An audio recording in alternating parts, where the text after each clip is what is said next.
ദിനവും മനമേ തൽസമയം വൻ കൃപകൾ പ്രാപിപ്പാൻ. ദിനവും മനമേ തൽസമയം വൻ കൃപകൾ പ്രാപിപ്പാൻ. അതിധൈര്യമായി കൃപാസനത്തിൻ അന്തികത്തിൽ ചെന്നു നീ. അതിധൈര്യമായി കൃപാസനത്തിൻ അന്തികത്തിൽ ചെന്നു നീ. ദൈവവചന ചിന്തകൾ കേൾക്കുന്ന എല്ലാ മാന്യ ശ്രോതാക്കൾക്കും ക്രിസ്തീയ വന്ദനം. യോബിൻ്റെ പുസ്തകം 29 അധ്യായം 3 വാക്യം. അന്ന് അവൻ്റെ ദീപം എൻ്റെ തലയ്ക്ക് മീതെ പ്രകാശിച്ചു എന്നുള്ള വാക്യമാണ്.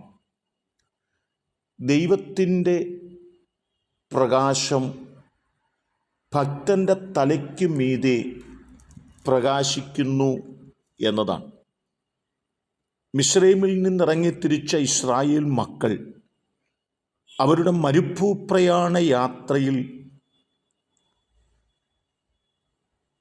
പകൽ മേഘസ്തംഭമായും രാത്രിയിൽ അഗ്നിസ്തംഭമായും അവരുടെ മീതെ നിൽക്കുകയും അവരെ നയിക്കുകയും ചെയ്തിട്ടുണ്ട് എന്ന് നാം ഓർക്കേണ്ടതുണ്ട്. പുറപ്പാട് പുസ്തകം 39 അധ്യായം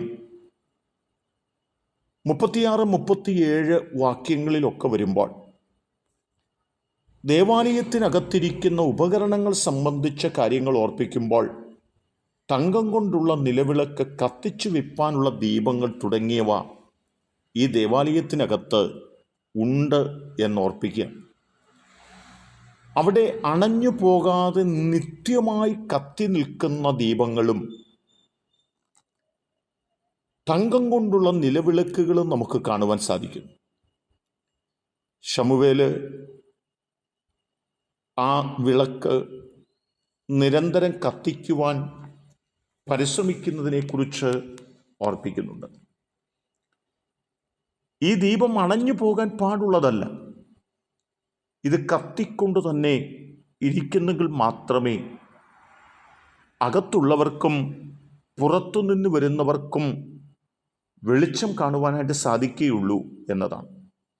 ഈ വിളക്ക് കത്തി നിൽക്കണമെങ്കിൽ നിത്യം കത്തിക്കൊണ്ടിരിക്കേണ്ടതിന് ഇസ്രായേൽ മക്കൾ നിലവിളക്കിന് ഇടിച്ചെടുത്ത തെളിവായ ഒലിവെണ്ണ അവിടെ കൊണ്ടുവരികയും ആ വിളക്കുകൾക്കകത്ത് ആ തെളിവായ ഒലിവെണ്ണ ഒഴിക്കുകയും ആ നിലയിൽ ആ ദീപം അണഞ്ഞു പോകാതെ സൂക്ഷിക്കുകയും ചെയ്തിരുന്നു എന്ന് കാണുകയാണ്. മത്തായി സുവിശേഷം 25 അധ്യായത്തിൽ വരുമ്പോഴും അത്യുന്നതനായ ദൈവത്താൽ തിരഞ്ഞെടുക്കപ്പെട്ട 10 കന്യകമാരുടെ കയ്യിൽ വിളക്കും വിളക്കിൽ ഒഴിക്കുവാൻ എണ്ണയും ഒക്കെ കൊടുത്തിരുന്നു. ആ വിളക്ക് അണഞ്ഞു പോകുവാൻ പാടില്ല. മണവാളൻ വരുമ്പോൾ ആർപ്പിൻ്റെ വിളി കേൾക്കുമ്പോൾ കത്തിയ വിളക്കുമായി ഇറങ്ങിച്ചെല്ലേണ്ടവരാണ്. എന്നാൽ 5 പേരുടെ വിളക്കിലെ എണ്ണ തീർന്നുപോയി, വിളക്ക് അണഞ്ഞുപോയി. മണവാളൻ വന്നപ്പോൾ അവർക്ക് പോകുവാൻ കഴിഞ്ഞില്ല. കാരണം അവരുടെ വിളക്ക് അണഞ്ഞു പോയതാണ്. എന്നാൽ 5 പേര് വളരെ ശ്രദ്ധാലുക്കളായിരുന്നു, ബുദ്ധിയുള്ളവരായിരുന്നു.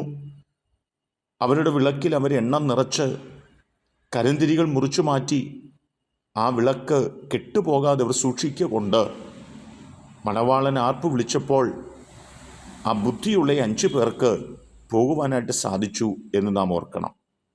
എന്നെ കേൾക്കുന്ന പ്രിയപ്പെട്ടവരെ, കത്തിയിരിക്കേണ്ട വെളിച്ചം, വിളക്ക് അണഞ്ഞു പോകാതെ സൂക്ഷിക്കുകയും അത് ദേവാലയത്തിൽ വരുന്നവർക്ക് മാത്രമല്ല, അത് നമ്മുടെ നിത്യതയിലേക്ക് നമുക്ക് പോകുവാൻ വേണ്ടിയും ആ വിളക്ക് അണഞ്ഞു പോകാതെ ഓരോ ദിവസങ്ങളും കരിന്തിരികൾ മുറിച്ചു മാറ്റി വിളക്കിലെ എണ്ണ പരിശോധിച്ച് ആ നിലയിൽ ബുദ്ധിയോടുകൂടി നമ്മുടെ ജീവിതം നയിക്കുന്നെങ്കിൽ ആ മണവാളനായ ക്രിസ്തു വരുമ്പോൾ കത്തിയ വിളക്കുമായി നമുക്കും അവനെ എതിരേൽപ്പാൻ കഴിയട്ടെ. അതിനായി നമുക്കൊരുങ്ങാം. ദൈവം അതിന് നമ്മെ സഹായിക്കട്ടെ. കരുണയുള്ള ദൈവമേ, അണഞ്ഞുപോയ വിളക്കും കൊണ്ട് മറ്റുള്ളവരുടെ മുമ്പിൽ എണ്ണയ്ക്ക് വേണ്ടി കെഴുന്നവരായിട്ടല്ല, ഇടിച്ചെടുത്ത ഒലിവെണ്ണ ഒഴിച്ച് അണഞ്ഞു പോകാതെ ദേവാലയത്തിൽ കത്തിയിരിക്കുന്ന വിളക്ക് പോലെ ഞങ്ങളുടെ വിളക്ക് തെളിഞ്ഞിരിപ്പാൻ ഞങ്ങളെ സഹായിക്കണം. യേശു കർത്താവിൻ നാമത്തിൽ തന്നെ ആമേൻ.